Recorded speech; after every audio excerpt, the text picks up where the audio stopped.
আসছে বা যে উটের মধ্যে আসছে, যে উটের পিঠে আসছে, সেই উটটা ছিল একদম দুর্বল। রওনা দিছে সবার আগে, মক্কার উদ্দেশ্যে রওনা দিছে সবার আগে, সবার শেষে এসে বসেছে সেই উটটার পিঠের মধ্যে। এবার মুহাম্মদকে বসালেন, মুহাম্মদকে মাঝখানে বসালেন, হালিমা পিছে বসলেন, আর হালিমার স্বামীকে সামনে বসালেন। ঘটনা খেয়াল করে শুনেন। হালিমার স্বামীকে সামনে বসালেন, মুহাম্মদুর রাসূলুল্লাহ সাল্লাল্লাহু আলাইহি ওয়াসাল্লামকে মাঝখানে বসালেন, আর হালিমাতুস সাদিয়া পিছে বসলেন। এইবার উটনিকে বাড়ি দেয়, উটনি এক পাও নড়ে না। সুবহানাল্লাহ, আরো জোরে বলেন না সুবহানাল্লাহ। এতগুলো মানুষ সুবহানাল্লাহ বলে মসজিদে সাদ উঠে যাওয়ার কথা। সুবহানাল্লাহ জোরে বলেন। এরপরে উটনি চলে না। অনেক অনেক হাদিসের মধ্যে আসছে এগুলোটা চলে না। কেন চলে না? হঠাৎ করে পিটাইতে পিটাইতে হঠাৎ করে আল্লাহ তাআলার কাছে সেই উটনিটা বলে, আল্লাহ আমার জবানটা একটু খুলে দেন, আমি একটু কথা বলতে চাই। সুবহানাল্লাহ। আল্লাহ তাআলা উটনির দোয়াকে কবুল করে নিয়ে জবানকে খুলে দিলেন।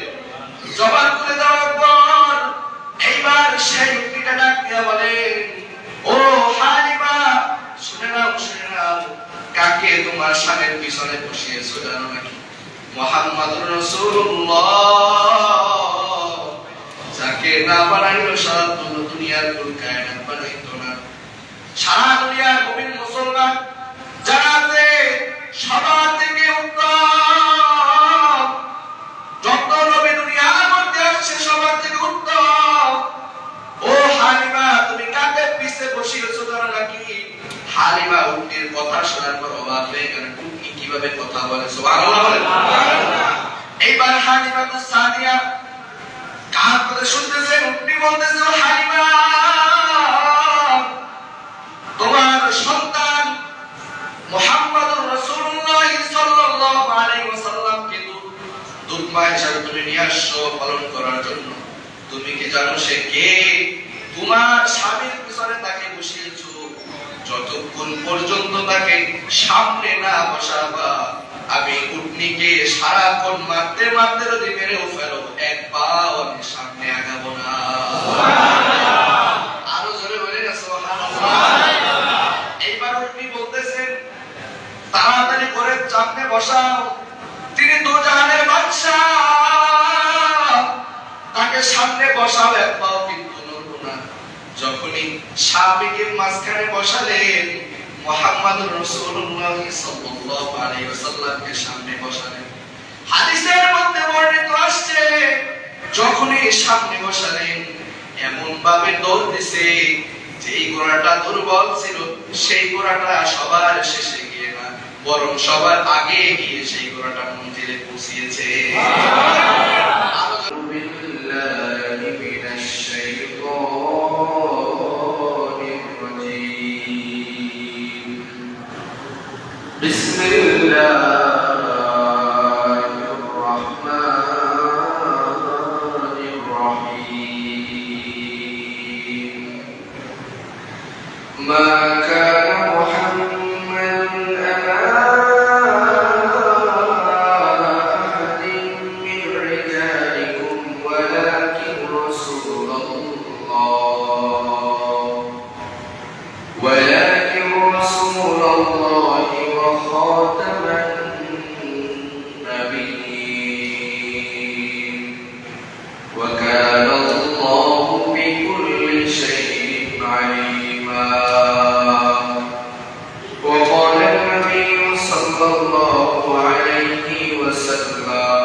ইমানের সাথে হায়াত তৈয়বা দান করে আজকে পবিত্র জুমার দিন এই দিনে আল্লাহ তাআলা আমাদেরকে আগে মসজিদে আসা বসার কিছু কথা আমাকে বলবার আপনাদেরকে শুনবার মতো ইনায়েত দান করেছেন। এজন্য সেই মহান রব্বুল আলামিনের দরবারে যেহেতু তিনি নিয়ামত দান করেছেন, নিয়ামতের শুকরিয়া আদায়ার্থে সকলেই জবানকে খুলে উচ্চ কণ্ঠে সমত কণ্ঠে জিহ্বাকে নাড়িয়ে এই আওয়াজে সকলেই কালিমাতুশ শুকর আদায় করছি আলহামদুলিল্লাহ। আমরা এমন একটা সপ্তাহে পদার্পণ করেছি, এমন একটা মাসে পদার্পণ করেছি যে মাসটায় আমাদের নবীজি সাল্লাল্লাহু আলাইহি ওয়াসাল্লামের জন্ম হয়েছে। আবার এই মাসেই আমাদের নবীর ইন্তেকাল হয়েছে। এই মাসটা যেমনি ভাবে আমাদের, এই মাসটা তেমনি ভাবে আমার দুঃখে। এজন্য সেই মাসটির নাম হয়েছে রবিউল আউয়াল। রবিউল আউয়াল মাস, রবিউল আউয়াল মাসে আমরা পদার্পণ করেছি। আজকে রবিউল আউয়াল মাসের 5 তারিখ, কয় তারিখ? 5 তারিখ। তো এই রবিউল আউয়াল মাসে আমাদেরকে আল্লাহ রাব্বুল আলামিন সব থেকে দামি একটা জিনিস দান করেছেন। আর যে জিনিসটা দান করেছে সেই জিনিসটা থেকে দামি এই পৃথিবীতে আর কিছু হতে পারে না। তিনি হচ্ছে আপনার নবী, আমার নবী মুহাম্মদুর রাসূলুল্লাহ সাল্লাল্লাহু আলাইহি ওয়াসাল্লাম। তারা আমাদেরকে, আল্লাহ তাআলা আমাদেরকে উপহার হিসাবে নবীকে দান করেছেন। সেই নবী সব নবীদের থেকে দান করেছেন। সুবহানাল্লাহ, ঠিক না? তো এই নবী এমন একজন নবী, তার জন্ম থেকে মৃত্যু পর্যন্ত আমাদের জন্য শিক্ষা রেখে দিয়েছেন কি? জোরে বলেন। এলোমেলো হয়ে বসে সবাই একদিকে আসেন, বড় ভাই সামনে আসেন, সামনে আসেন, সামনে আসেন। মসজিদে আসার পর মসজিদে খালি জায়গা রাখবেন না, কাতার বন্ধ হয়ে একসাথে মিশে মিশে বলবেন। কারণ কি? আল্লাহ তাআলা মসজিদে শয়তানকে ঢোকার জন্য অনুমতি দিয়েছেন। তাকে, শয়তানকে। এজন্য মাঝে মধ্যে দেখবেন শয়তান এসে অসুবিধা দেয়, এরপরে নামাজের মধ্যে মন বসে, ঠিক না? কথার মধ্যে মন বসে না, ঘুমাই এসে যায়। এজন্য কখনো খালি জায়গা রাখবেন না, পূরণ করে বসবেন। পারবেন তো ইনশাআল্লাহ? আর কখনো বলবো না, একটা কথার উপরে আমল করবেন ইনশাআল্লাহ।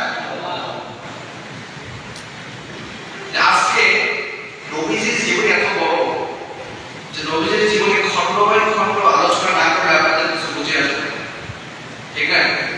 নবীজির আলোচনা যদি শুরু করি, 1 বছর আলোচনা করলেও তার জীবনে শেষ হবে না। তিনি এমন একজন ব্যক্তি ছিলেন। তো আজকে আলোচনা করবো আইয়ামে জাহিলিয়াত যুগ থেকে নবীজির জন্ম পর্যন্ত।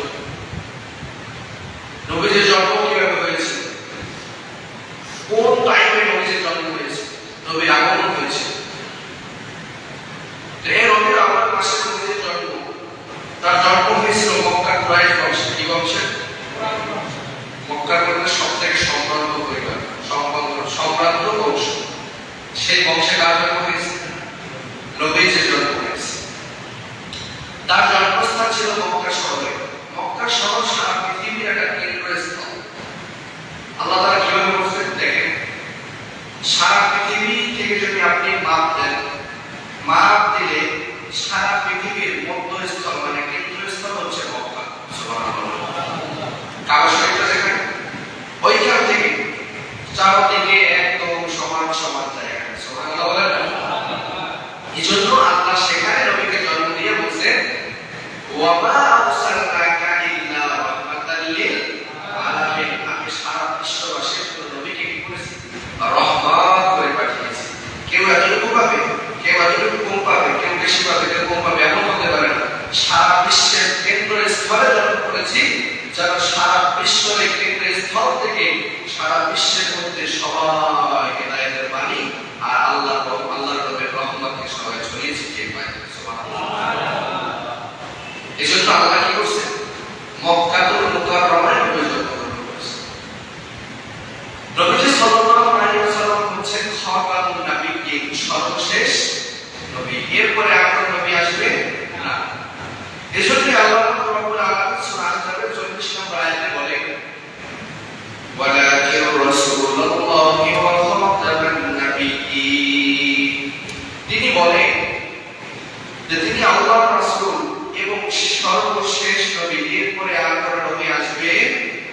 নবীজি হাদিসের মধ্যে বলেন আনা খাতামুন নাবিয়্যিনা লা নাবিয়্যা বা'দি ইনশাআল্লাহ ওয়া ইল্লা আইয়াশা আল্লাহ। আমি শেষ নবী, আমার পরে আর কোনো নবী আসবে না। যদি কেউ নবী দাবি করে সে তিনি কি কাফের, তিনি কি কাফের। অনেক নবী দাবি করছে, আসলে তো কেউ নবী হতে পারছে না। আল্লাহ যাকে নবী বানাইছেন তিনি কি নবী, ঠিক না? এজন্য বলছেন নবী যারা খাতামুন নাবিয়্যিন, আমি সর্বশেষ নবী, লা নাবিয়্যা বা'দি, আমার পরে আর কোনো নবী আসবে না। এজন্য আমরা সর্বশেষ নবী পেয়েছি, এটাও আমাদের জন্য একটা নিয়ামত। সুবহানাল্লাহ। এরপরে তিনি হচ্ছেন সারা পৃথিবীর নবী। এজন্য আল্লাহ তাকে সারা পৃথিবীর কেন্দ্রস্থলে পাঠিয়েছেন। কোন বছরে তার জন্ম হয়েছে? হাদিসের মধ্যে আসছে উলিদা রাসূলুল্লাহ সাল্লাল্লাহু আলাইহি ওয়াসাল্লাম আমাল ফিল। আমাল ফিল মানে নবীজির জন্ম হয়েছিল হস্তির বছর। হস্তির বছর কি বছর? হস্তি মানে যেই বছর আব্রাহা বাহিনী, তার হস্তি বাহিনী, হাতিওয়ালা বাহিনী নিয়ে মক্কাকে ধ্বংস করার জন্য আসে, সেই বছর কার জন্ম হয়েছে? নবীজির জন্ম হয়েছে। সুবহানাল্লাহ বলেন। এরপরে জন্ম কোন মাসে হয়েছে? আব্দুল্লাহ ইবনে আব্বাস রাদিয়াল্লাহু তাআলা আনহু বলেন উলিদা রাসূলুল্লাহ সাল্লাল্লাহু আলাইহি ওয়াসাল্লাম ইয়াউমুল ইসনাইনি ফি রবিউল আউয়াল। সুবহানাল্লাহ বলেন না, যে নবীজি সাল্লাল্লাহু আলাইহি ওয়াসাল্লামের জন্ম হয়েছে রবিউল আউয়াল মাসে। এই রবিউল আউয়াল মাসটা এই জন্য অনেক দামি হয়ে গেছে। সুবহানাল্লাহ বলেন। আমার নবীর দাম কত বেশি দেখেন। নবীর সাথে একটা মাসের সম্পৃক্ত হইল, এই মাসটার দাম বাড়ায় গেছে কে? আলোচনা বলেন কে? তাহলে নবীর দাম আছে না? আমরা শেষ নবীর উম্মত হইছি।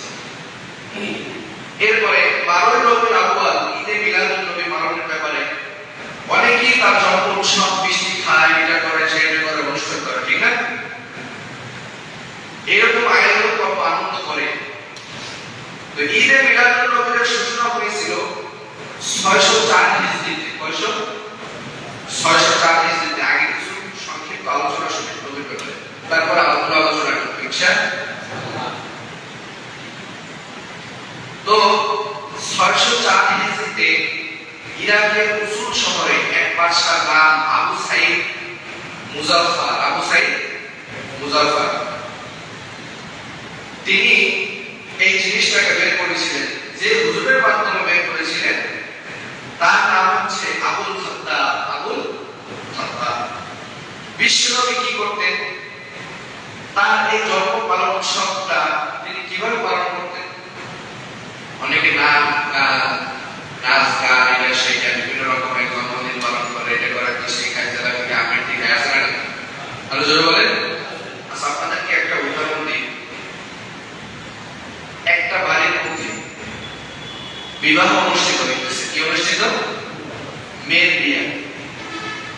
এখন খেয়াল করে শুনেন, মেয়ের বিয়ে। এখন হঠাৎ করে বিয়ে বিবাহ অনুষ্ঠানে সে বাড়ির মধ্যে আনন্দ উৎসব চলতেছে। হঠাৎ করে মেয়ের মা মারা গেছে। কি মারা গেছে?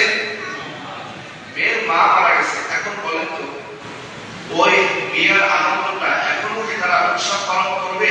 তারা গান নাচ এগুলো করবে নাকি কান্নাকাটি করবে? জোরে বলেন। এখন আর আনন্দ নাই। কারণ কি? একজন ইন্তেকাল করছে, এজন্য আনন্দটা কি হয়ে গেছে? কান্না হয়ে গেছে। এখন বলেন, নবীজি এই মাসে ইন্তেকাল করছে, আবার এই মাসে জন্মগ্রহণ করছে, এই মাসে জন্মগ্রহণ করছে, আবার এই মাসে কি ইন্তেকাল করছে। এখন বলেন, এই যে এটার মতো এই মাসে নবীজি যেহেতু ইন্তেকাল করছে, এখন আনন্দ চাইতে কান্নাটা বেশি হবে, আনন্দ বেশি হবে? জোরে বলেন। এই জন্য আনন্দ উৎসব এগুলো আর করা যাবে না। দোয়া করবেন, অনুষ্ঠান করবেন, দোয়ার আয়োজন করবেন, এগুলো করবেন। অনেকে তার এই জন্মদিন দিয়ে মিলাদুন নবীর উপলক্ষে অনেক অনুষ্ঠান করে, তা এইটা সেইটা কত কিছু, এগুলো আর করা যাবে না। আপনারা করেন না, আপনারা এদিক থেকে বিরত আছেন। অনেক এলাকায় ভণ্ডরা যারা আছে এরা এগুলো করে। এই জন্য এখানে দু একজন হইলেও থাকতে পারেন, এই জন্য এই কথাটা বলা। জানিয়ে রাখি, যদি কখনো কোথাও অনুষ্ঠান দেখেন সেখানে আপনি শামিল হবেন না। যদি দোয়া অনুষ্ঠান দেখেন যে নবীর জন্ম উপলক্ষে বা নবীর মৃত্যু উপলক্ষে কি হইতেছে, দোয়া অনুষ্ঠান হইতেছে, নবীর জন্য দোয়া হবে, সাহাবায়ে কেরামদের জন্য দোয়া হবে, সেখানে আপনারা অ্যাটেন্ড করবেন, পারবেন তো ইনশাআল্লাহ? আরো জোরে বলেন। তো নবীজি কি করতো?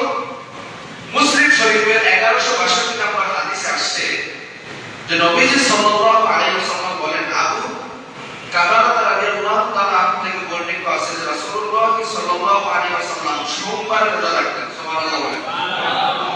কারণ নবীজি সাল্লাল্লাহু আলাইহি ওয়াসাল্লাম সোমবার দিন কি করেছেন? জন্মগ্রহণ করেছেন।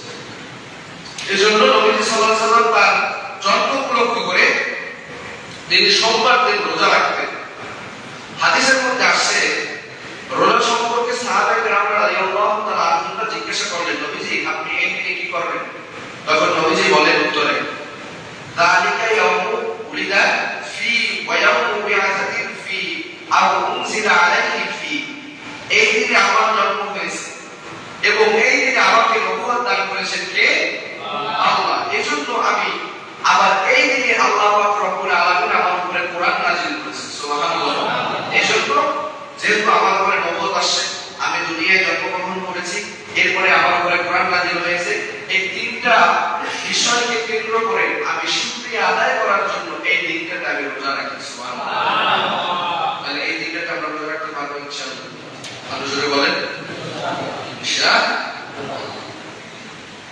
নবীর জন্মের আগে দুনিয়ার কেমন অবস্থা ছিল, মূল আলোচনা ঢুকতেছে, সবাই খেয়াল করেন, কান খাড়া করেন, খরগোশের মতো। নবীজি সাল্লাল্লাহু আলাইহি ওয়াসাল্লামের জন্মের আগে আইয়ামে জাহিলি যুগ ছিল। আইয়ামে জাহিলি, জাহিল মানে অন্ধকার যুগ, অন্ধকার। ওই সময় শিরক করা হতো, নিজের আপন মায়ের সাথে জিনা করা হতো। বলেন আলহামদুলিল্লাহ। আরো জোরে বলেন না আলহামদুলিল্লাহ।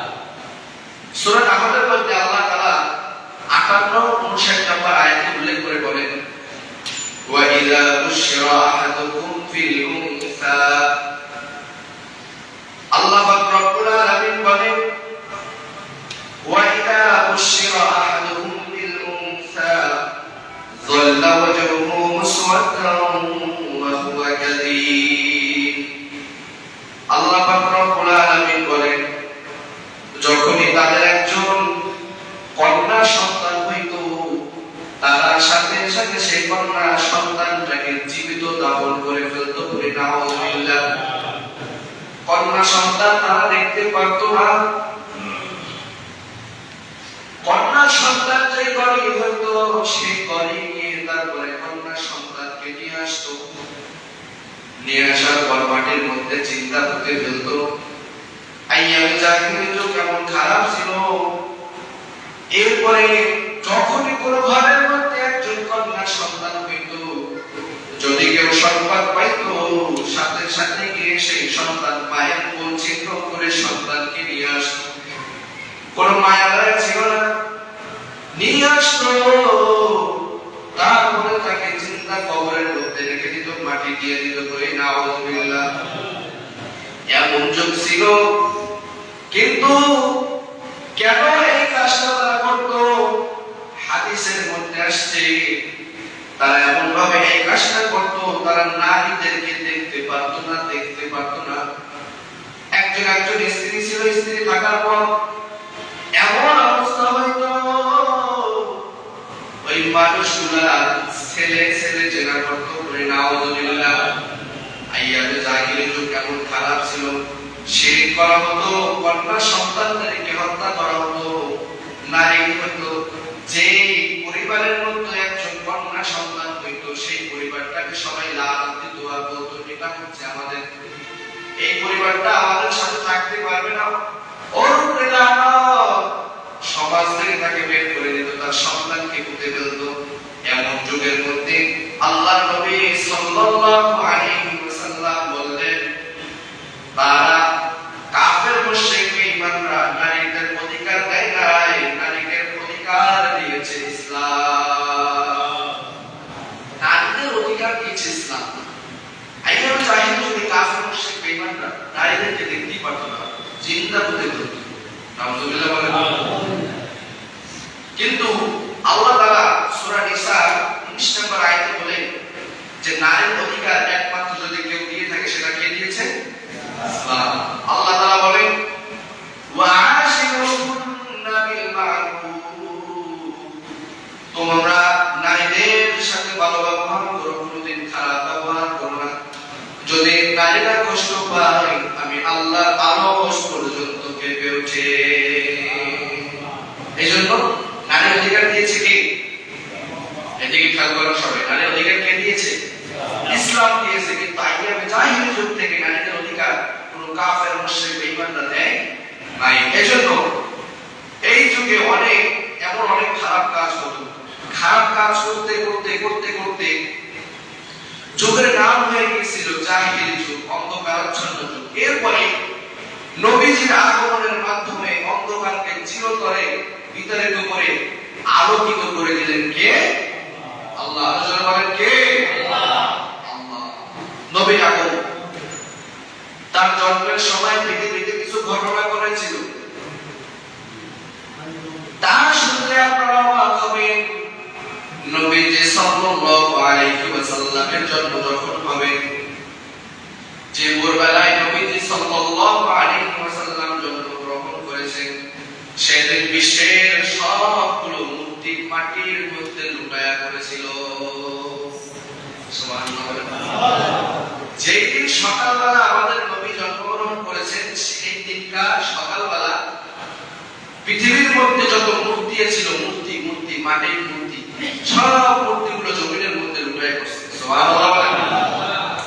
এরপরে এখানে শেষ নয়, সেদিন পারস্যের রাজা বিশাল প্রাসাদের বারান্দা কেঁপে ওঠে এবং ছাদের 14টি প্রাচীর ধসে পড়ে যায়। বলে সুবহানাল্লাহ। তিনি ছিল কাফের। যখনই তিনি জন্মগ্রহণ করেছেন, দুনিয়ায় পদার্পণ করেছেন, আল্লাহ নবী পদার্পণ করার পর পারস্যের রাজার বিশাল প্রাসাদের বারান্দার 14টা মিনার ভেঙে পড়েছে। সুবহানাল্লাহ।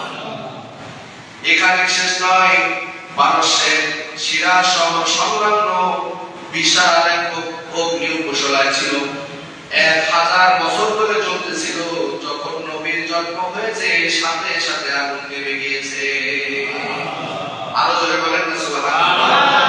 এরপরে 4 নম্বরে, সেই রাতে হিজাজ বা বর্তমান সৌদি আরব থেকে একটি আলো দৃশ্যমান হয় এবং তা পূর্ব অঞ্চলে সারা বিশ্বের মধ্যে ছড়িয়ে পড়ে। সুবহানাল্লাহ।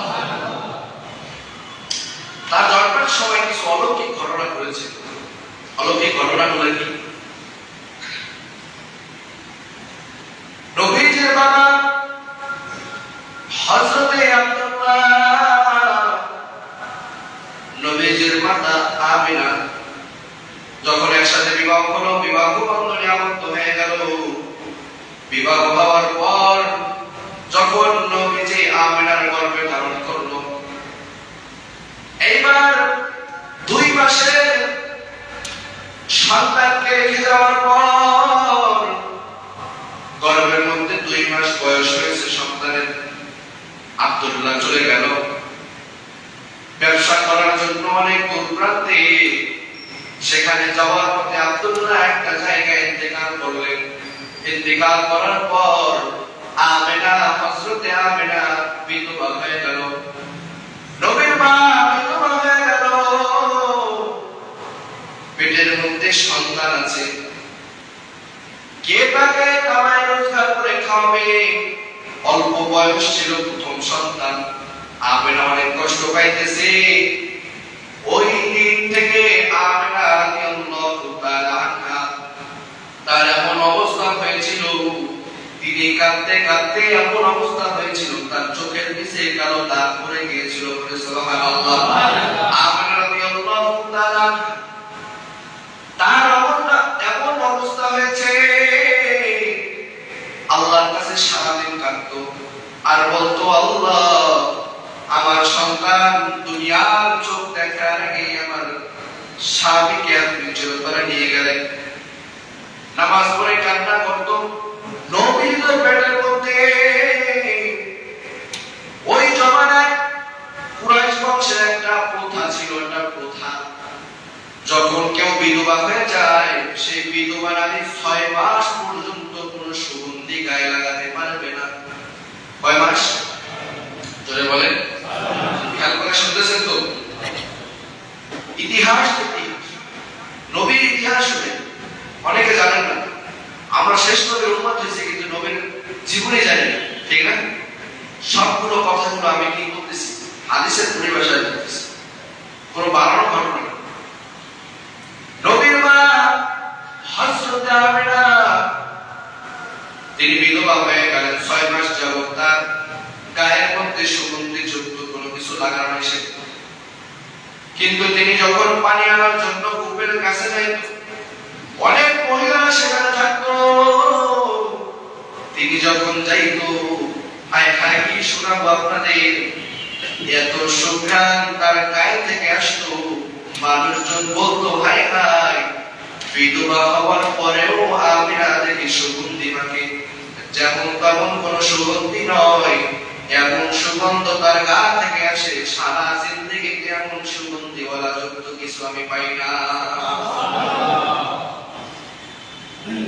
আমিনা রাদিয়াল্লাহু তাআলা আনহা এইবার বাড়ির মধ্যে গেলেন। এই জমানায় দেখবেন কিছু কুট্টি মহিলারা আছে, কুট্টি মহিলারা কথা লাগে, এদিকে কথা ওদিকে লাগে, আছে না নাই? আরো জোরে বলেন, আছে না নাই? ওই দিনকার থেকে কিছু কুট্টি মহিলা নবীর দাদার কাছে গিয়ে বললেন, আপনার পুতের বউ বিধবা হওয়ার পরেও গায়ের মধ্যে সুগন্ধি লাগায়, আপনি কিছু কেন বলেন না? এরপরে যেহেতু একটা প্রথা ওখানে উল্লেখ করা আছে, তারপর সুগন্ধি লাগায়। এইবার আব্দুল মুতালিব ওদের বউকে ডাক দিয়ে বললেন, আপনার ঠিক আছে, তোমার সাথে কিছু কথা আছে। এইবার কাছে আসলেন, কাছে আসার পর বললেন, আব্বা কি কথা? আব্বা জান কি কথা বলবেন বলেন। এইবার আব্দুল মুতালিব বললেন, আমিনা তুমি তো জানো আমাদের একটা প্রথা আছে, কেউ যদি কিন্তু বলতে যায় এরপরে 6 মাস পর্যন্ত সুগন্ধি লাগানো তার গায়ে নিষেধ, তুমি কেন লাগিয়েছো? মহিলারা আমার কাছে বিচার দিয়েছে, অতএব গায়ের মধ্যে কোনো সুগন্ধি লাগাই না, সুগন্ধি লাগাইলে আমাদের অসম্মান হবে। এইবার আমিনা ডাক দিয়ে কয়, আব্বা জান আমি তো 6 মাস যাবত কোনো সুগন্ধি লাগাই নাই, আমার যখন থেকে আমার গর্ভের মধ্যে সন্তান এসেছে সেই দিন থেকে আমি কোনো সুগন্ধি আমার লাগানো লাগে না, কেমন জানি গায়ে থেকে সুগন্ধি মিষ্টি ঘ্রাণ পাওয়া যায়। আরো জোরে বলেন আল্লাহু আকবার। পেটের মধ্যে কি শেষ নবী মুহাম্মদুর রাসূলুল্লাহ সাল্লাল্লাহু আলাইহি ওয়াসাল্লাম। এরপরে বলে তাই নাকি? বলে হ্যাঁ। বলে আব্বা জান এখানে শেষ নয়, আমি যখন মুখ থেকে থুতু ফালাই থুতু থেকে ঘ্রাণ আসে, সুবহানাল্লাহ। এখানে আব্বা জান শেষ নয়, গত 2 দিন আগে আমার কাছে জিবরাইল নামক একজন ফেরেশতা এসেছিল। জিবরাইল এসে আমাকে বললেন, ও আমিনা আম্মা জান আপনার কষ্ট হইতেছে নাকি? বলে না আমার কষ্ট হইতেছে না। বলে যদি কষ্ট না হয় আপনি কি জানেন আপনার পেটের মধ্যে কে আছে? বলে না, কে আছে? আমি তো জানি না। জিবরাইল বললেন, তেমন সেমন কোন লোক না, আপনার পেটের মধ্যে যিনি আছে তিনি হচ্ছেন দোজাহানের বাদশা, দোজাহানের সর্দার, এই জমানার সর্বশ্রেষ্ঠ নবী মুহাম্মদুর রাসূলুল্লাহ সাল্লাল্লাহু আলাইহি ওয়াসাল্লাম আপনার পেটের মধ্যে সে আছে। বললে তাই নাকি? বলে হ্যাঁ। বলে তার নাম কি হবে জানেন? আমিনা বললেন, না তার নাম কি হবে আমি তো জানি না, তুমি বলো।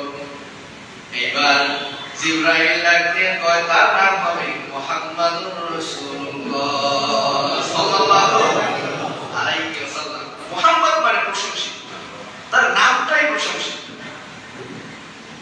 এরপরে নবীজি সাল্লাল্লাহু আলাইহি ওয়াসাল্লামের মা বললেন, তাই নাকি? বলে হ্যাঁ তাই। এরপর থেকে নবীজি সাল্লাল্লাহু আলাইহি ওয়াসাল্লামের আম্মা জান আমিনা যেখানে যাইতো সেখানেই নবীর নিদর্শন দেখতে পাইতো। বলি সুবহানাল্লাহ।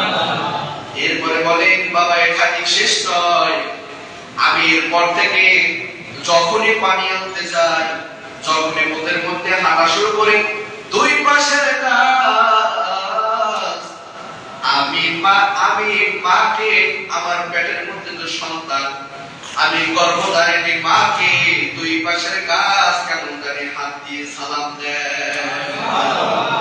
আল্লাহু আকবার বলেন। এখানে শেষ নয়, ও আমার আব্বাজান শুনেন, আপনাদেরকে ভয়ে বলতে পারি না। এরপরে দুই পাশের গাছ আমাদেরকে এভাবে সালাম দেয় আর বলে, ও আমাদের আব্বাজান, আপনি জানেন আপনার গর্ভের মধ্যে কে আসতেছে? বলে কে আসতেছে? বলে তো জাহানের নবী আমাদের জন্য বাবা আরসালনাকা ইল্লা রাহমাতান লিল আলামিন।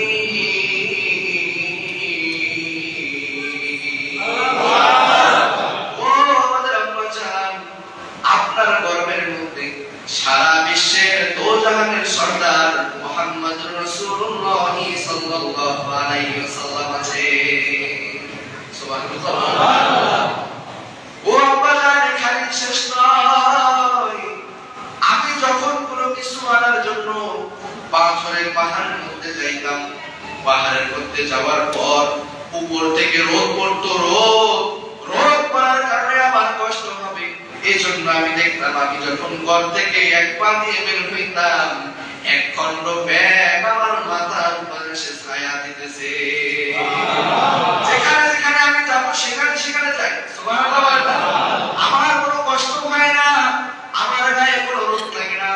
ও আব্বাজান এখানে শুধু শেষ নয়, খালি শুনতে থাকে, যত বলে আব্দুল মুতালিব তত অবাক হয়ে যায়। যত বলতেছে তত আব্দুল মুতালিব অবাক হইতেছে, হাই হাই কি বলে। এরপরে এখানে শেষ নয়, ও আব্বাজান এরপরে যখন আমি পাহাড়ের মধ্যে উঠবো, পাথরগুলো তো রোদ পড়ার কারণে পাথরগুলো উত্তপ্ত গরম হয়ে থাকে, ঠিক আছে? পাথরগুলো উত্তপ্ত গরম হয়ে থাকে, পা দিতে গেলে পায়ের মধ্যে গরম লাগে, পা পুড়ে যায়। আমি যখন পাড়া দিতে যাব, সাথে সাথে একটা পাথর এসে জবান করে আমাকে ডাক দিয়ে বলে, ও আমাদের মুহাম্মদুর রাসূলুল্লাহ সাল্লাল্লাহু আলাইহি ওয়াসাল্লামের আম্মাজান, আপনি এসেছেন, আমি পাথর কিন্তু অনেক গরম, আপনি জানেন আপনার পেটের মধ্যে কে আছে? বলে কে আছে? বলে তো জাহানের সরদার মুহাম্মদুর রাসূলুল্লাহ সাল্লাল্লাহু আলাইহি ওয়াসাল্লাম আপনার পেটের মধ্যে আছে। পাথরের জবানকে খুলে দিয়েছে কে? আল্লাহ। আর জোরে বলেন না কে? আল্লাহ। এরপরে সাথে সাথে পাথরটা ঠান্ডা হয়ে ফেটে তুলার মতো নরম হয়ে যায়। আর আব্বাজান আমি সেই পাথরের উপরে পাড়া দিয়ে যে কয়টা পাথরের উপরে পাড়া দিয়েছি, প্রত্যেকটা ফেটে তুলার মতো নরম হয়ে গেছে। এবার আব্দুল মুতালিব অবাক হয়ে গেলেন, তাই নাকি? এরপরে কি হয়েছে? বলে আব্বাজান অলৌকিক একটা ঘটনা সবার সামনে ঘটেছে, এগুলো তো গোপনে, সবার সামনে কি ঘটনা ঘটেছে আব্বাজান? আমি তো কূপ থেকে পানি আনার জন্য যাই, অনেক মহিলারা সেখানে যায়। যখন আমি সেখানে গেলাম আব্বাজান, যাওয়ার পর আব্বাজান আমি দেখতে পাইলাম কূপের পানি অনেক তলদেশে থাকে, নিচে থাকে। যখন আমি কূপ থেকে একটু ঝুঁকে পানি আনতে যাবো, আমার ব্যথা লাগতে পারে, আমি বুঝতে পারছি, কিন্তু পানিটা সাথে সাথে কেমন জানি আমার মুখের কাছে চলে আসছে। সুবহানাল্লাহ, জোরে বল না। এই অবস্থা দেখার পর নারীরা ওই দিন থেকে আমিনাকে ডাকতো আর বলতো, আমিনা একটু আমাদের সাথে চলো কূপের কাছে। বলে কেন? বলে কেমন জানি তুমি কূপের কাছে গেলে পানিটা উপরে চলে আসে, আবার তুমি যখন চলে আসো আবার নিচে নেমে যায়, আমাদের ঝুঁকে পানি উঠাতে অনেক কষ্ট হয়। ও আমিনা তুমি আমাদের সাথে একটু চলো, আমরা একটু পানি নেওয়ার পর তুমি আবার চলে আইসো। চিল্লাবে আল্লাহু আকবার। ছিল আপনার নবী, আমার নবী মুহাম্মদ রাসূলুল্লাহ সাল্লাল্লাহু আলাইহি ওয়াসাল্লাম। তার জন্মের সময় এমন অলৌকিক ঘটনা ঘটেছে। আব্দুল মুতালিব এগুলো শোনার পর ওয়াবাক হয়ে গেলেন। ওয়াবাক যখন নবীজি সাল্লাল্লাহু আলাইহি ওয়াসাল্লাম দুনিয়া আসবেন, অন্ধকার যুগ, যে ঘরের মধ্যে নবীর জন্ম হবেন সেই ঘরটাও ছিল অন্ধকার। আব্দুল মুতালিব একটা ঘরের মধ্যে থেকে দোয়া করতেছে, আল্লাহর কাছে নামাজ পড়তেছে, আল্লাহ আমার নাতিকে সুসালামতে আমার কাছে ফিরিয়ে নিয়ে আসুন। ওদিক থেকে ঘরের মধ্যে আমেনা সহ অনেকে আছে। নবীজি দুনিয়ার মধ্যে পদার্পণ করবেন। এইবার অন্ধকার ঘর। আব্দুল মুতালিব দূর থেকে দেখতেছেন সারা পৃথিবীটা কেমন জানি। নবী দুনিয়া আসার পর সারা পৃথিবীটা যে ঘরটা অন্ধকার ছিল সেই ঘরটাকে আলোকিত বানিয়ে দিয়েছেন কে? এত নূরের ঝলকানি, নূরের ঝলকানিতে সারা মক্কাবাসী আলোকিত হয়ে গেছে। সুবহানাল্লাহ। এটা যখন আব্দুল মুতালিব দেখলেন সাথে সাথে দৌড় দিলেন, এই আমার নাতি আসে পড়ছে। যখন দৌড় দিচ্ছেন যায় দেখেন নাতি যখন কোলে নিছেন, কোলে নেওয়ার পর দেখেন যে ওই দিন থেকে আব্দুল মুতালিবের চোখে একটু কম দেখে, কারণ এমন নূরের ঝলকানি তার চোখে লেগেছে, সেই নূরের ঝলকানি দেখে কোনোদিন দেখে নাই। সুবহানাল্লাহ। তিনি কে? তিনি কে? আপনার নবী, আমার নবী মুহাম্মদুর রাসূলুল্লাহ সাল্লাল্লাহু আলাইহি ওয়াসাল্লাম। এরপরে তিনি বড় হলেন। মোটামুটি বড় হওয়ার পর দুধমা হালিমা নিয়ে যাওয়ার সময় এবং পরের ঘটনা উল্লেখ করব আছে। যে নবীজি সাল্লাল্লাহু আলাইহি ওয়াসাল্লাম জন্মের সময় তার সাথে কত অলৌকিক ঘটনা ঘটেছে দুনিয়ার মধ্যে। মানে এমন ভাবে তিনি এন্ট্রি নিয়েছেন, তিনি বুঝিয়েছেন যে আমি সারা বিশ্বের মধ্যে একজন বাদশা হয়ে আসতেছি। সুবহানাল্লাহ। এরপরে নবীজির দাদা আব্দুল মুতালিব ঘরের সামনে দাঁড়িয়ে আছেন। তায়েফ থেকে সাদিয়া গোত্রের লোক এসেছে। আব্দুল মুতালিব বলে যে এই গোত্রের মধ্যে আমার ঘরের মধ্যে একজন সন্তান আছে। এমন কি ছিল যে তায়েফ থেকে মক্কার মধ্যে কিছু লোক আসবে, আসার পর মক্কা থেকে দুধওয়ালা সন্তান যারা দুধ খায় এদেরকে নিয়ে যাবে, নিয়ে গিয়ে তাদেরকে লালন পালন করবে, লালন পালন করার পর এরপরে আবার দিয়ে যাবে বলবে দত্তক বলে বলে। এরপরে যখন নিয়ে যায় সবাই নিয়ে গেল, কারো পছন্দ হয় না। টাকা যখনই শুনে বেশি টাকা দিতে পারবে না তখনই দরজার সামনে থেকে চলে যায়। এরপরে সাদিয়া গোত্র থেকে লোক আসলো, হযরতে হালিমাতুস সাদিয়া রাদিয়াল্লাহু তাআলা আনহা আসলেন। সুবহানাল্লাহ। আসার পর আব্দুল মুতালিব বলতেছেন যে আমার এই ঘরের মধ্যে একটা সন্তান আছে, টাকা করে বেশি দিতে পারবো না, গরিব সন্তান, কিন্তু আশা করা যায় তাকে নিলে কোনো লস হবে না। সুবহানাল্লাহ বলেন। এরপরে সাদিয়া গোত্রের সেই হালিমাতুস সাদিয়া আসলেন। আসার পর তিনি বললেন যে একদম খালি হাতে ফিরে যাওয়ার চাইতে একটা নিয়ে যাওয়া ভালো, গরিব হোক সমস্যা নেই, কিন্তু অন্তত চেহারাটা যদি ভালো হয়, দেখতে একটু ভালো হয়, তাই নিন। এখন হালিমাতুস সাদিয়া যখন ঘরে ঢুকবে তিনি তো চিন্তা করছেন যদি অসুন্দর হয় তাহলে কিভাবে নিব, একটু সুন্দর হয়ে টাকা করে লাগবে না, এমনি নিয়ে যাবেন। সুবহানাল্লাহ বলেন। হালিমাতুস সাদিয়া এবার ঘরের মধ্যে ঢুকলেন। ঘরের মধ্যে ঢোকার পর হালিমাতুস সাদিয়ার কোলে যখন মুহাম্মদুর রাসূলুল্লাহ সাল্লাল্লাহু আলাইহি সাল্লাম ছেড়ে বসছে, তখন তার মতো সুন্দর ব্যক্তি, হালিমা বর্ণনা করেন, তার মতো সুন্দর ব্যক্তি, সুন্দর শিশু আমি আর জিন্দেগিতে দেখিনি। সুবহানাল্লাহ। তিনি কে? আমাদের নবী মুহাম্মদুর রাসূলুল্লাহ সাল্লাল্লাহু আলাইহি সাল্লাম। এরপরে হালিমাতুস সাদিয়া রাদিয়াল্লাহু তাআলা আনহা আর তার স্বামী যে ঘোড়ার মধ্যে আসছে বা যে উটের মধ্যে আসছে, যে উটের পিঠে আসছে, সেই উটটা ছিল একদম দুর্বল। রওনা দিছে সবার আগে, মক্কার উদ্দেশ্যে রওনা দিছে সবার আগে, সবার শেষে এসে বসেছে। সেই উটটার পিঠের মধ্যে এবার মুহাম্মদকে বসালেন, মুহাম্মদকে মাঝখানে বসালেন, হালিমা পিছে বসলেন আর হালিমার স্বামীকে সামনে বসালেন। ঘটনা খেয়াল করে শুনেন।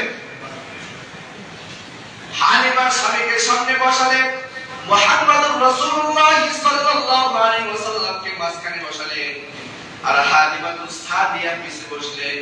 এইবার উটনিকে বাড়ি দেয়, উটনি এক পাও নড়ে না। সুবহানাল্লাহ, আরো জোরে বলেন না সুবহানাল্লাহ। এতগুলো মানুষ সুবহানাল্লাহ বলে মসজিদে ছাদ উঠে যাওয়ার কথা। সুবহানাল্লাহ জোরে বলেন। এরপরে উটনি চলে না, অনেক হাদিসের মধ্যে আসছে ঘোড়াটা চলে না। কেন চলে না? হঠাৎ করে পিটাইতে পিটাইতে হঠাৎ করে আল্লাহ তাআলার কাছে সেই উটনিটা বলে, আল্লাহ আমার জবানটা একটু খুলে দেন, আমি একটু কথা বলতে চাই। সুবহানাল্লাহ।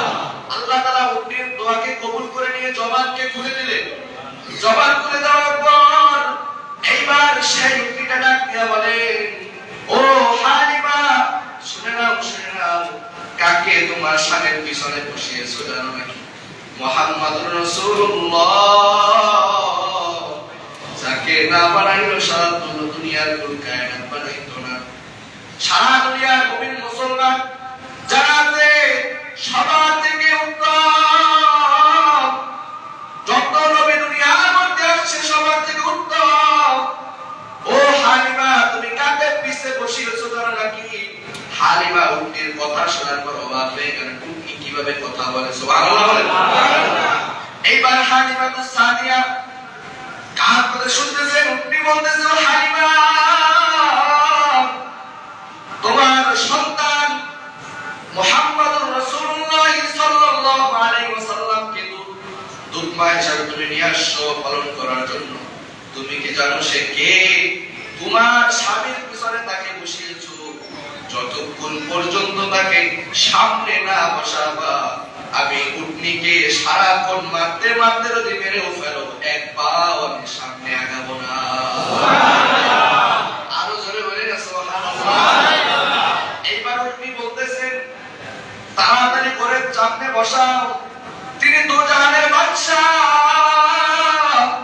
তাকে সামনে বসাও, এক পাও কিন্তু নড়বো না। যখনই সাবিকে মাঝখানে বসালেন, মুহাম্মদুর রাসূলুল্লাহ সাল্লাল্লাহু আলাইহি ওয়াসাল্লামকে সামনে বসালেন। হাদিসের মধ্যে বর্ণিত আসছে, যখনই সামনে বসালেন এমন ভাবে দৌড় দিছে, যেই ঘোড়াটা দুর্বল ছিল সেই ঘোড়াটা সবার শেষে গিয়ে না, বরং সবার আগে গিয়ে সেই ঘোড়াটা মঞ্জিলে পৌঁছিয়েছে। আরো জোরে বলেন না সুবহানাল্লাহ। হালিমাতুস সাদিয়া যখন আসছে মুহাম্মদকে নেওয়ার জন্য, আসছে তো সন্তান নিবে, কিন্তু যখন মুহাম্মদুর রাসূলুল্লাহ সাল্লাল্লাহু আলাইহি ওয়াসাল্লামকে নিলেন, যে ঘোড়াটা দুর্বল ছিল বা উটনিটা, সেটা কি হয়ে গেছে? সফল হয়ে গেছে। সবার শেষে আসার পর সেই ঘোড়াটা সবার আগে গেছে। সুবহানাল্লাহ।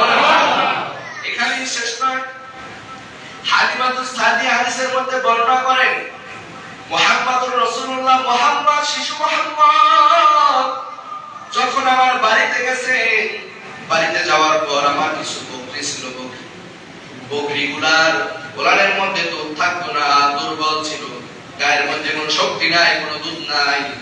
আবার মুহাম্মদ দুধ সন্তান শিশু মুহাম্মদ যখন বাড়ির মধ্যে গেল, সাথে সাথে প্রত্যেকটা গাভীর মধ্যে, প্রত্যেকটা বকরির গোলানের মধ্যে দুধ দিয়ে ভরপুর করে দিয়েছেন কে?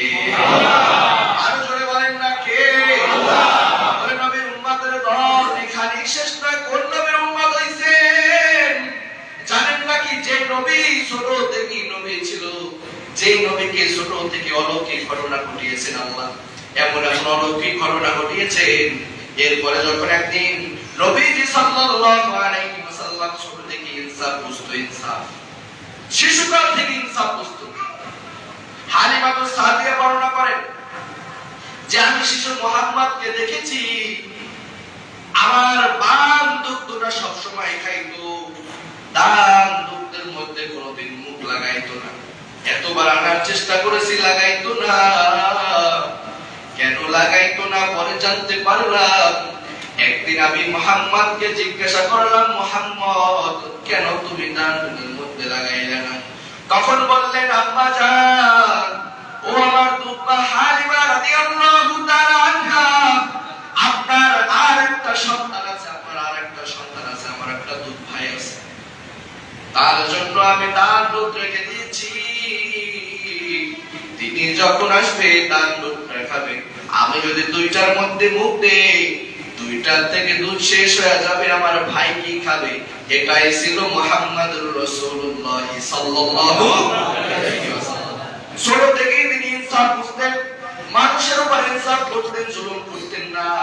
এরপরে এখানেই শেষ নয়, এরপরে হালিমা বলেন মুহাম্মদুর রাসূলুল্লাহ, শিশু মুহাম্মদ যখন আমার বকরি নিয়ে বের হইতো, তখন দেখতাম একটা ছায়া এসে সেই মুহাম্মদকে ছায়া দিতে দিতে সেই বকরির বাল সহ ছায়া দিতে দিতে তারপরে মাঠের মধ্যে যাইতো। সামান্য পরিমাণ ঘাম তার গা থেকে পড়তো না। সুবহানাল্লাহ বলেন না? একটা মেঘ এসে মাথার উপরে ছায়া দিত সারাক্ষণ। আবার মাঝে মধ্যে দেখতাম মুহাম্মদুর রাসূলুল্লাহ, শিশু নবী মুহাম্মদ, শিশু মুহাম্মদ যখন রাস্তা থেকে হাঁটা যাইত, বাগানের মধ্যে হাঁটা যাইত, গাছপালা তাকে সালাম দিত, আসসালামু আলাইকুম ইয়া রাসূলুল্লাহ, আসসালামু আলাইকা ইয়া হাবিবাল্লাহ। ও নবী আমার, আমাদের সালাম দেন, আমাদের সালাম দেন, আমাদের সালাম না করে। সুবহানাল্লাহ। কেমন নবীর উম্মত হইছেন জানেন নাকি? মুহাম্মদুর রাসূলুল্লাহ সাল্লাল্লাহু আলাইহি ওয়াসাল্লাম, শিশু মুহাম্মদ একদিন বকরি নিয়ে বের হইছে। বকরি নিয়ে বের হওয়ার পর হঠাৎ করে একটা বকরি দেখে না। বকরিটা কোথায় গেল? বকরিটা গেল কোথায়? এইবার মুহাম্মদুর রাসূলুল্লাহ সাল্লাল্লাহু আলাইহি ওয়াসাল্লাম বাকি বকরিগুলো নিয়ে বাড়িতে আসলেন। এসে দেখে একটা বকরি নাই। উনি দেখে কি একটা বকরি পাওয়া যাচ্ছে না। কোথায় গেল, কোথায় গেল? হায় হায়, আমার হালিমা মায়ের, দুধ মায়ের সেই বকরি একটা হারায় গেছে। কি ব্যাপার, কোথায় গেল?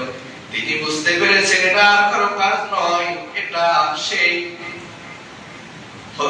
জঙ্গলের মধ্যে যে হিংস্র প্রাণীরা আছে তারা নিয়ে গেছে।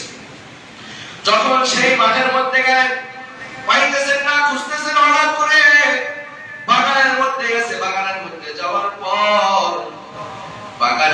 যাওয়ার পর কিছু হিংস্র প্রাণী তার সামনে আসছে। আসার পর মাথাটা নত কইরা তাকে সিজদা দেওয়া শুরু করছেন। করে সুবহানাল্লাহ। আর বলতেছেন, নবী আমার, ও মায়ার নবী আমার, আপনার চেহারাটা এত সুন্দর, আপনি মুহাম্মদুর রাসূলুল্লাহ সাল্লাল্লাহু আলাইহি ওয়াসাল্লাম শেষ নবী, আপনি দোজানের সরদার, আপনি আগে আসতেন আমাদের সেই জঙ্গলে, আপনাকে আমরা লুকায় লুকায় দেখতাম আর কোরআনটাকে শান্তি করতাম। কিন্তু কিছুদিন যাবত আসেন না। এই জন্য আমরা এই যে হিংস্র প্রাণীরা যারা আছি, এরা একটা প্ল্যান করেছি যে একটা বকরি যদি আমরা ওখান থেকে নিয়ে আসি, তাইলে সেই বকরি খুঁজতে আপনি আসবেন। আর যখনই আপনি আসবেন, আমরা হিংস্র প্রাণীরা আপনাকে দেখে আমাদের মনটাকে শান্তি করে নিব। আরো জোরে বলেন না সুবহানাল্লাহ। নবীর উম্মত পাইছেন রে মুসলমান, ওই নবীর উম্মত হওয়ার জন্য ঈসা নবী পর্যন্ত, নবীরা পর্যন্ত পাগল। আর আপনি আমি জুমার নামাজ শেষে সুন্নাত নামাজ না পড়া দৌড় দিয়ে আসে না? আরো জোরে বলেন আছে না নাই? সুন্নাতের আমল নাই, নামাজের আমল নাই, কিচ্ছু নাই। পাঁচ ওয়াক্ত নামাজের জন্য নবী ডাক দিয়ে বলছেন, ও আমার উম্মতেরা, নবী যখন ইন্তেকাল করবেন আর ডাক দিয়ে বলছেন, উম্মতেরা যাই করো না কেন, যাই করো না কেন, যেই গুনার কাজে লিপ্ত হও না কেন, উম্মতেরা শুনে নাও, সালাত সালাত সালাত, নামাজ নামাজ নামাজ। সুবহানাল্লাহ বলেন। একটা ব্যক্তিও নামাজের জন্য কোনো গুরুত্ব নাই। অথচ নবীজি সাল্লাল্লাহু আলাইহি ওয়াসাল্লাম বলেন, কোন ব্যক্তি যদি নামাজ কাজা করে, এর থেকে কষ্টকর বিষয় আমার কাছে আর কিছু হইতে পারে না। আল্লাহর নবী সাল্লাল্লাহু আলাইহি ওয়াসাল্লাম বলেন, উম্মতেরা রে, পাঁচ ওয়াক্ত নামাজে দাঁড়ায় যাও, আমি নবীর কবরের মধ্যে বসে তোমার জন্য দোয়া করে দেব। কিয়ামতের ময়দানে কেউ যদি আমার জন্য আল্লাহর মহব্বতে পাঁচ ওয়াক্ত মসজিদে এসে জামাতের সাথে নামাজ আদায় করো, আমি আল্লাহর নবী বললাম, ওয়াদা করলাম, কাল কিয়ামতের ময়দানে পাহাড় সম পরিমাণ যদি গুনাহ নিয়ে ওঠো, আমি আল্লাহর নবী আল্লাহর কাছে সুপারিশ করে তোমাকে জান্নাতের মধ্যে ঢুকায় দেব। কাজের জন্য আল্লাহর নবী কষ্ট করেছেন, দাওয়াতের জন্য কষ্ট করেছেন, কোন নামের উম্মত হয়েছে। এখানে অনেক লোক আছে যারা শুধু সাপ্তাহিক একটা নামাজ পড়ার জন্য আসে, জুমার নামাজ পড়ার জন্য আসে। অথচ আল্লাহর নবী নামাজের জন্য কষ্ট করেছেন।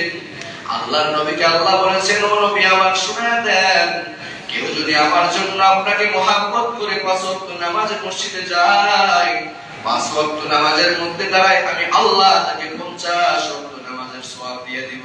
সুবহানাল্লাহ। আর জোরে বলেন না সুবহানাল্লাহ। এখানে অনেকে আছে যারা আজকে বদরের নামাজটা পড়েন, আছে না নাই? আছে। এখন যদি বলে হাত না তুলেন, অনেকে মিথ্যাই করে হাতটা তুলবেন।